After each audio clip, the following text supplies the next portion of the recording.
I didn't watch no YouTube video. I was in the Bible.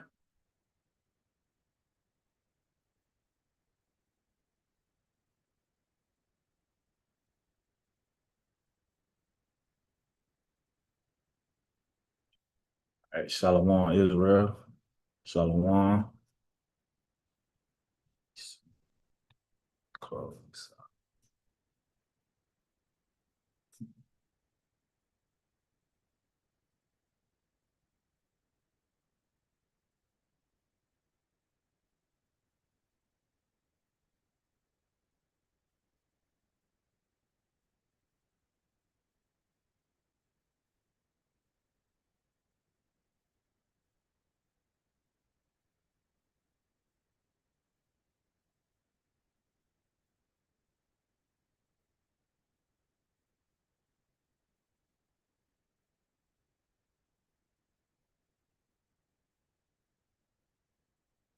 All right. All praise. Shalom, Israel. Shalom. All praise and honor and glory to the Most High God, Yahweh, Bahashem, Yahweh Shai. All right. This is New Wine Congregation of Israel coming back at you with another edition of Law School. All right. So let's go to Genesis chapter 29. That's where we left off at last. All right. Genesis chapter 29, and we're going to start at verse 1. All right. So it says, Then Jacob went on his journey and came into the land of the people of the east. All right. So this is after Jacob had the dream. This is after he fled from the face of his brother Esau. All right. So it says, and he looked, and behold, a well in the field. And lo, there were 3 flocks of sheep lying by it. For out of that well they watered the flocks, and a great stone was upon the well's mouth. All right, so let's deal with that real quick. It said he came into the field, say he looked, and behold, a well in the field, and lo, there were 3 flocks of sheep lying by it. All right, let's deal with the well though. Let's deal with this first. Let's go to the book of John, chapter 4. All right, so yeah, on a surface level, this is dealing with an actual well, but it's saying something a little deeper. All right, let's go to John chapter 4. And let's start at verse 6, right? It says, Now Jacob's well was there. It says, Yahweh Shai, therefore, being weary with his journey, set thus on the wall, and it was about the 6th hour. All right, so the 6th hour, it says, There cometh a woman of Samaria to draw water. Yeah, then it says, Yahweh Shai saith unto her, Give me to drink. So this woman, this Samaritan woman, Northern Kingdom Israelite, right? She said she came to draw water from this well, and Yahweh Shai met her there and said, Give me to drink. Right, verse 8, it says, For his disciples were gone away unto the city to buy meat.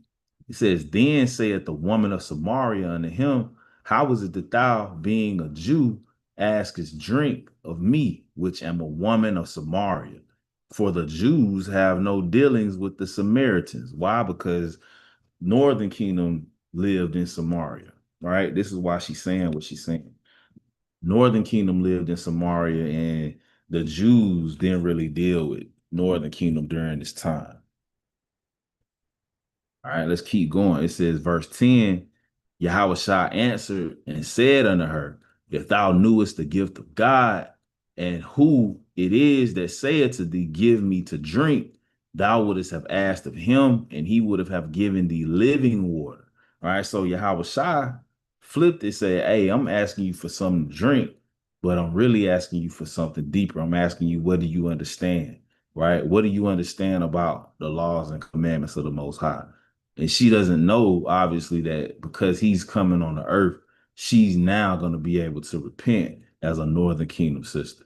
All right, verse 11 says, The woman saith unto him, Sir, thou hast nothing to draw with, and the well is deep. From whence then hast thou this living water? It says, Art thou greater than our father Jacob, which gave us the well, and drink thereof himself and his children and his cattle? Yahweh Shai answered and said unto her, whosoever drinketh this water shall thirst again. All right. Whosoever drinketh this water shall thirst again. It says, but whosoever drinketh of the water that I shall give him shall never thirst. And that's us, before we came into this truth. We was thirsty. We was thirsty. We was in need. You understand? Need of something to quench us, to quench our spirit. But once you come into this truth and you drink this living water, the Lord say you shall never thirst again. This living water should be, if you drink it, should be enough for you to go forward and move forward and on in the truth. Right? It says, the woman saith unto him, Sir, give me this water that I thirst not, neither come hither to draw. All right. Neither come hither to draw. Right. So let's go to the book of Sirach to deal with this water. Yahweh Shah gave us a clue on this water. Right. Sirach chapter 19 and verse 19. What's this living water? It says the knowledge of the commandments of the Lord is the doctrine of life, and they that do things that please him shall receive the fruit of the tree of immortality. All right. So the commandments are the doctrine of life. They give us immortality, everlasting life. All right. Let's go back over here. The Lord said, give me to drink. The Lord said, give me to drink that thou wouldest, if thou knewest the gift of God and who it is that saith to thee, give me to drink, thou wouldest have asked of him, and he would have given thee living water. All right, let's keep going over here. It says, the woman said unto him, Sir, thou hast nothing to draw with, and the well is deep. From whence then hast thou this living water? Art thou greater than our father Jacob, who gave us the well and drank thereof himself and his children and his cattle? Yahweh Shah answered and said unto her, whoso drinketh this water shall thirst again. It says, but whosoever drinketh the water that I shall give him shall never thirst, but the water that I shall give him shall be in him a well. That's key right there. In him a well of water springing up to everlasting life. So what's this? Let's go back to Sirach. The Lord telling us right here, the knowledge of the Lord, the commandment. So the knowledge of the commandment should be in us. And if it is, it'll be a doctrine of life. And they that do things that please him shall receive the fruit of the tree of immortality. All right. So to get that fruit of the tree of immortality, you got to drink this water. All right. You got to drink this water. All right. Yahweh Shah said, if you keep the knowledge in you of the Lord, it'll be in you a well of water springing up into everlasting life. So let's go back to Genesis. It's a lot going on here through the spirit. Right. It says verse 2, and he looked and behold, a well in the field, and lo, there were 3 flocks of sheep lying by it, for out of that well they watered the flocks, and a great stone was upon the well's mouth. Right. So let's go to the book of 1 Peter real quick. Let's go to 1 Peter. I already got it pulled up. Right. 1 Peter chapter 5 and verse 3. It says, neither as being lords over God's heritage, but being ensamples to the flock. All right. The Lord likens the church to the flock. You understand? So when we read in here in Genesis, to sum it all up, you got doctrine being poured out. You got teaching going on. You understand? But it's blocked. It says it's a great stone upon a whale's mouth. You understand? It's being blocked by something. Right? We're going to keep going and see what that is. All right. Let me see. Was that all I wanted? Yeah. Go back to verse 1 in 1 Peter. Yeah, let's start it. Let's go to 1 Peter again in chapter 5. Verse 1 says, the elders which are among you I exhort, who am also an elder and a witness of the sufferings of Hamashiach, and also a partaker of the glory that shall be revealed. Feed the flock of God, which is among you, right? So the flock of the Lord is likened to the church. You understand? We are the flock. The Lord say his sheep hear his voice. So it's a lot going on through the spirit in Genesis. It says, taking the oversight thereof, not by constraint, but willingly, not for filthy lucre, but of a ready mind, neither as being lords over God's heritage, but being ensamples to the flock, an example to the flock. It says, and when the chief shepherd shall appear, ye shall receive a crown of glory that fadeth not away. So Yahweh Shah will be the chief shepherd, right? There have been lots of shepherds, right, through the spirit in the past, in the Bible. Lots of shepherds over the Lord's flock. Moses was a shepherd, right? So when we read in here in Genesis, you had people teaching the law, but the law was not able to spring forth the way the Lord could have had it done, the way Yahweh Shah was going to allow it to do, right? So let's keep going in Genesis chapter 29, verse 3. It says, and thither were all the flocks gathered, and they rolled the stone from the well's mouth and watered the sheep, and put the stone again upon the well's mouth in his place. All right. So they will feed the flock, give the flock some water, and then they will put the stone back. This stone was prohibiting just anybody from getting water. Right. Now, one may think, you know, your sense will tell you, hey, this is a stone. A group of men should be able to just get together and move the stone whenever they felt like it. Right? But watch this. Let's keep going. Verse 4 says, and Jacob said unto them, my brethren, whence be ye? And they said, of Haran are we. He like, where y'all from? It says, verse 5, and he said unto them, know ye Laban, the son of Nahor? And they said, we know him. And he said unto them, is he well? And they said, he is well. And behold, Rachel, his daughter, cometh with the sheep, right? So Rachel was one of those sheep, right? If you can understand. She coming with, she coming with literal sheep to water the literal sheep, but the scriptures are multifold, right? It says, verse 7, and he said, lo, is it yet high day? Neither is it time that the cattle should be gathered together. Water ye the sheep and go feed them. It says, and they said, we cannot until all the flocks be gathered, until they roll the stone from the well's mouth, then we water the sheep. Right. So Jacob, like, why we ain't just teaching whenever? He said, we can't do it until all the flocks be gathered together, until they roll the stone from the well's mouth. So these is grown men talking.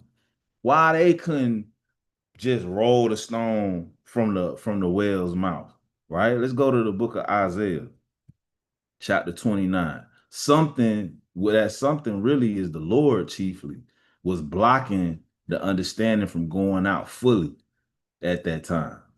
All right, Isaiah chapter 29 and verse number 10.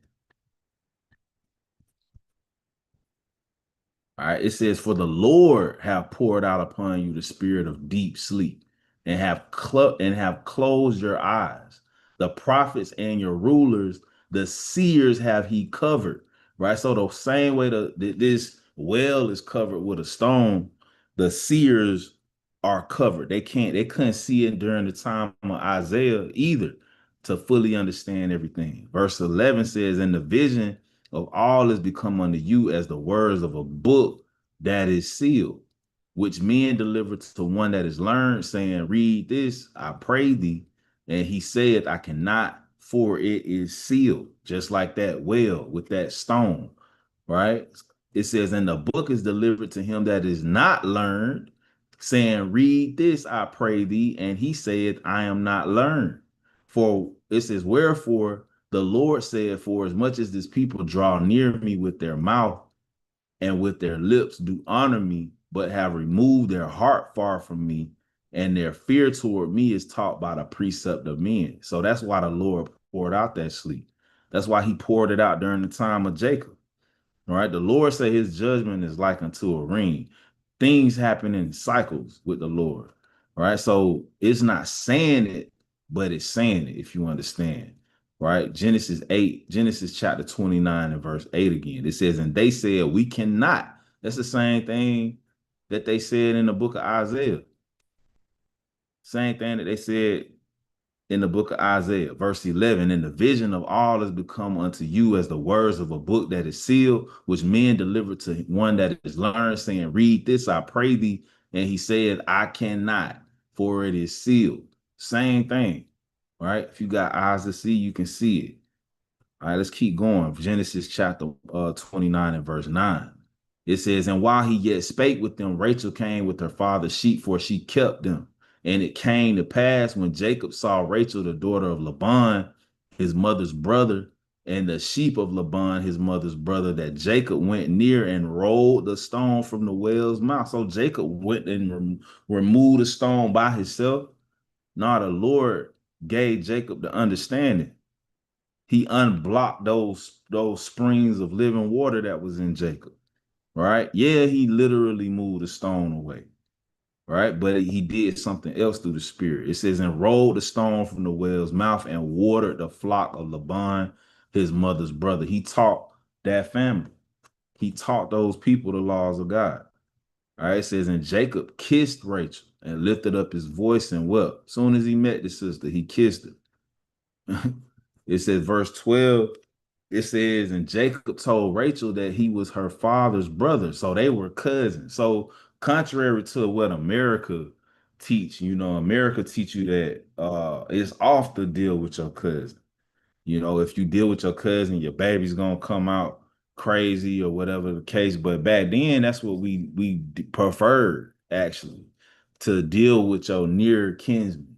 No, not your sister or nobody that's too close in kinship, but a cousin, a first cousin, something like that was more convenient than just going and meeting a complete stranger that nobody know their family, nobody knows anything about them.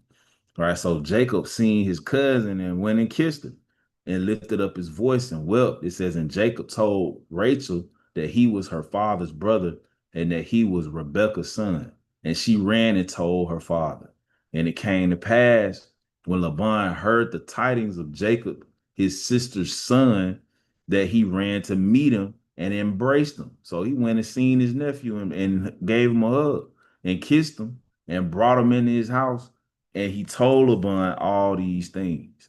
Right. So Jacob told Laban everything that had done happened thus far. All right. Probably told him about Esau. They did some catching up. Verse 14 says, and Laban said unto him, surely thou art my bone and my flesh. And he abode with him the space of a month. So he like, look, surely you're my bone, my flesh. You my nephew. And it says, and Jacob stayed with him for a month. Verse 15, and Laban said unto Jacob, because thou art my brother, shouldest thou therefore serve me for naught? Tell me, what shall thy wages be? Now keep in mind, Jacob just been out there teaching the law, right? Where Laban get this from? Right, let's go to the book of Leviticus. Leviticus chapter 25. This is how Laban knows this, that you my kinsman. You can't just work for me for free, right? Leviticus chapter 25, and we'll start at verse 40. Matter of fact, I'm gonna start at 39. It says, if thy brother that dwelleth by thee be waxen poor and be sold unto thee, thou shalt not compel him to serve as a bond servant, but as a hired servant. And as a sojourner, he shall be with thee and shall serve thee unto the year of Jubilee. So in the case where a brother was poor, he had to sell himself to you to get back on his feet. If that's your brother, Israelite, you understand, then you can't make that brother serve as a bondman, like a slave. You got to pay that person, and then you got to let them go by the year of Jubilee. They can't stay with you past that time, right? Which is the 50th year, every 50 years when we're in our land, right? But what if they not a bond servant? What if they just poor, right? Let's go to the book of Deuteronomy, chapter 15. In verse 7, it says that there be among you a poor man of one of thy brethren within any of thy gates in thy land which the Lord thy God giveth thee. Thou shalt not harden thine heart, nor shut thine hand from thy poor brother, but thou shalt open thy hand wide unto him. So this is a law. If you know a brother or a sister that's poor, in the sense that they're not able to get the chief things in life, they out here living on the street. They don't got clothes. They don't got food. They not able to sustain themselves. The law say that you gotta open your hand wide to that person, right? It says, and shall surely lend him sufficient for his need in that which he wanted. You got to lend that brother sufficient for their need. They got to, hey, I'm going to give you this amount of money, pay me back however much you're able to give within reason so that you don't become poor yourself. But you got to be able to give to your brothers and your sisters. It says, verse 9, beware that there be not a thought in thy wicked heart, saying, the seventh year, the year of release, is at hand, the year of Jubilee as well. It says, and thine eye be evil against thy poor brother, and thou givest him not, and he cry unto the Lord against thee, and it be sin unto you. So you can't even, it's one thing to lend, but it's another thing to ask yourself how you feel about it. The Lord deal a lot with how we feel about his laws that he tell us to keep, right? So it says, don't think, oh, it's the year of release, the seventh year coming up. Dang, if I give this to him now, he ain't got to pay me back, right? Don't think like that. Verse 10 say, thou shalt surely give him, and thou shalt surely give him, and thine heart shall not be grieved when thou givest unto him. So that's dealing with your thoughts, your mind, how you feel about it. When you give it to him, you shouldn't be grieved to give to him, because that for this thing the Lord thy God shall bless thee in all thy works and in all that thou puttest thy hand unto. You understand? So the Lord say, I'm gonna bless you. Don't be grieved about it. I'm gonna bless you for helping your poor brother, your poor sister. You understand? So in everything that you put your hand to, the Lord say he'll bless you. Verse 11 says, for the poor shall never cease out of the land. Therefore I command thee, saying, thou shalt open thy hand wide unto thy brother, to thy poor, and to thy needy in thy land. You understand? So wide mean, hey, get as much as you want. Get as much as you want. So that's why Laban is saying what he's saying. Let's go back to Genesis. In verse 15, it says, and Laban said unto Jacob, because thou art my brother, shouldest thou therefore serve me for naught? Tell me, what shall thy wages be? So Laban understand, hey, I'm going to open my hand wide to him, because the Lord just said, if I do, I'm going to get blessed. And he is going to get blessed. All right, verse 16 says, and Laban had two daughters. The name of the elder was Leah, and the name of the younger was Rachel. So Rachel was the little sister.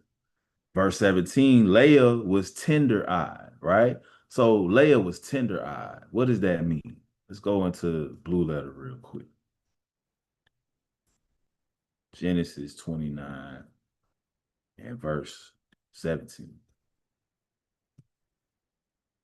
Leah was tender-eyed. A lot of brothers be saying that meant that she was ugly.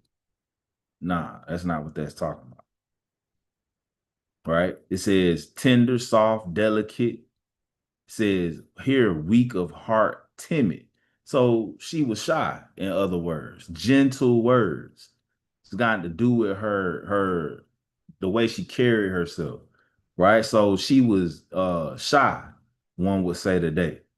You understand? Leah was tender-eyed, but Rachel was beautiful and well-favored, meaning she was beautiful and well-favored. So Leah probably looked a lot like Rachel. You know, they were sisters, they probably looked similar, but the thing that Rachel had that Leah didn't have was that charisma. She was well-favored. She had a good personality, if you can understand. All right. Verse 18 says, and Jacob loved Rachel and said, I will serve thee 7 years for Rachel, thy younger daughter. So he like, that's what I want my wages to be, the dowry for her.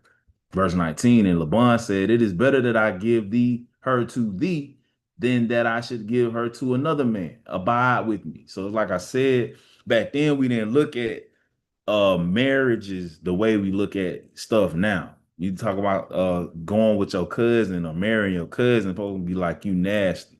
But that's really American thinking. This what we reading right here. This was more like our culture. You understand? We read about Tobit and Sarah. They were cousins, I want to say. Right? This first cousins or something to that effect.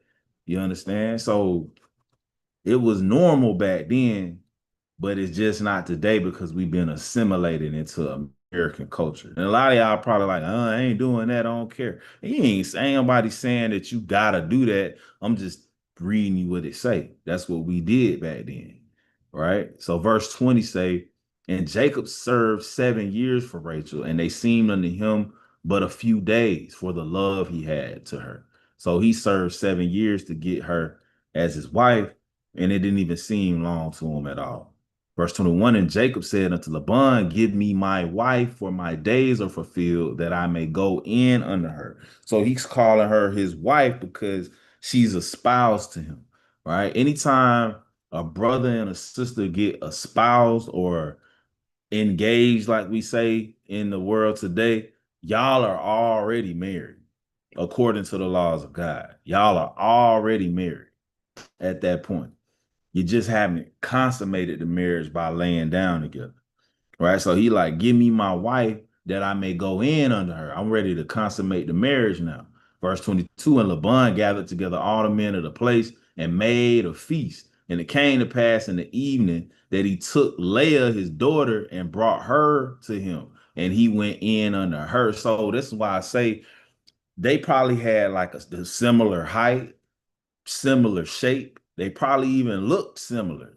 For Jacob to not understand that this one Rachel, it was Leah instead, right? In verse 24, and Laban gave unto his daughter Leah Zilpah, his maid, for an handmaid. And it came to pass that in the morning, behold, it was Leah. And he said to Laban, what is this that thou hast done unto me? Did not I serve thee for Rachel? Wherefore then hast thou beguiled me? So he like, what you doing? I served you to get Rachel.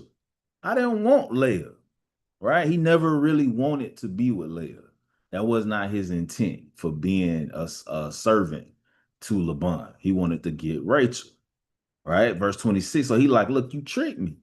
It's similar to what kind of similar to what he did to his daddy. That's what I was thinking about a little earlier. He kind of beguiled beguiled Jacob the way he did his dad, Isaac, under the instruction of his mom. But that's just something I was thinking about.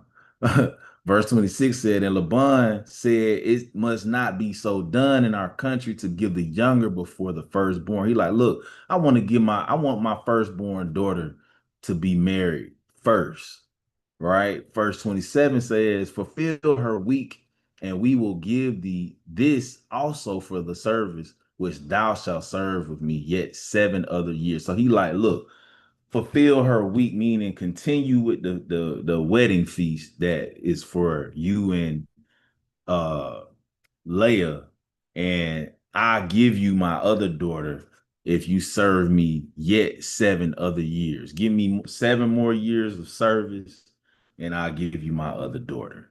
Right? Verse 28 says, and Jacob did so and fulfilled her week, and he gave him Rachel, his daughter, to wife also. And Laban gave to Rachel his daughter Bilhah, his handmaid, to be her maid.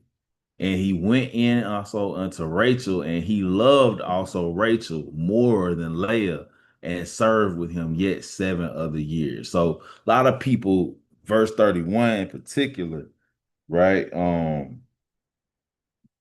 People, let me read 31. It says, and when the Lord saw that Leah was hated, he opened her womb but Rachel was barren. So you have a lot of discussion usually around this verse.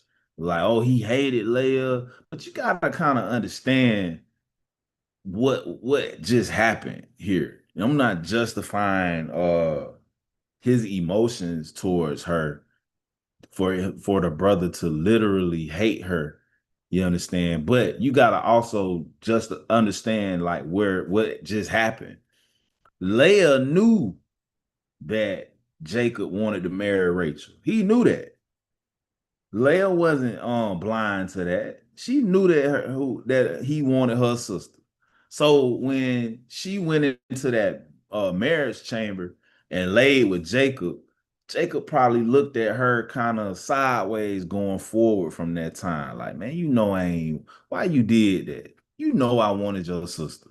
You know what I'm saying? So that's kind of probably why he felt this way, but it was of the Lord at the end of the day, right? So it says, and when the Lord saw that Leah was hated, he opened her womb, but Rachel was barren. Let's deal with that. The Lord can open and close your womb, right? So anybody that's, dealing with pregnancy or, you want to get pregnant, all of that is up to the Lord at the end of the day. Let's go to Psalms chapter 113. Say the Lord opened her womb, but he allowed Rachel to be barren, right? Let's go to Psalms 113 and verse 9. It says that he may set him with princes, even with the princes of his people. It says he maketh the barren woman to keep house and to be a joyful mother of children. Praise ye the Lord. So the Lord is in control of the barren woman keeping house, becoming a mother, right? It's all up to the Most High. Everything is in the Most High hands, right? Let's keep going. Genesis 29. So it says, and Leah conceived and bare a son, and she called his name Reuben. All right. She called his name Reuben. Reuben would be your Seminole Indians, so-called Seminole Indians today. It says, for she said, surely the Lord have looked upon my affliction. Now therefore my husband will love me. All right. So she like, I had him his first son. I think he gonna fall in love with me now. He'll forget about what happened. He'll start to love. All right. So that's why I say she must not have looked too bad. The brother keep laying with her. Verse 33 says, and she conceived again and bare a son, and said, because the Lord hath heard that I was hated, he has therefore given me this son also, and called his name Simeon. So that's your Dominicans. Right. Let me pull this up real quick. Got the chart right here. Right. So you got Simeon, the Dominicans, and this is for anybody that don't know, this is just referencing the Israelites that's on this side of the world, the west side of the world, right? We got our people spread all over the world. So not the Simeonites aren't just in the Dominican. In other words, they all over the world, but we in the western part of the world, the Dominicans are associated with the tribe of Simeon, right? Then it named Reuben. Here you got the Seminole Indians, right? And we got a class in up on our channel about them in particular. Reuben. I think we went into Ephraim as well. Right? So let's go into Genesis again. So it says she conceived again and bare a son and said, now this time will my husband be joined unto me. He gonna come live and meet with me in my tent now, because I have borne him 3 sons. Therefore was his name called Levi. Levi means joined to God, joined to the Most High. All right. It says verse 35, and she conceived again and bare a son, and she said, now will I praise the Lord. Therefore, she called his name Judah. All right. So she called his name Judah. Judah means praise Yahweh, and left barren. So after she had Judah, she left off barren. All right. She stopped having kids. All right. So that's Genesis chapter 29.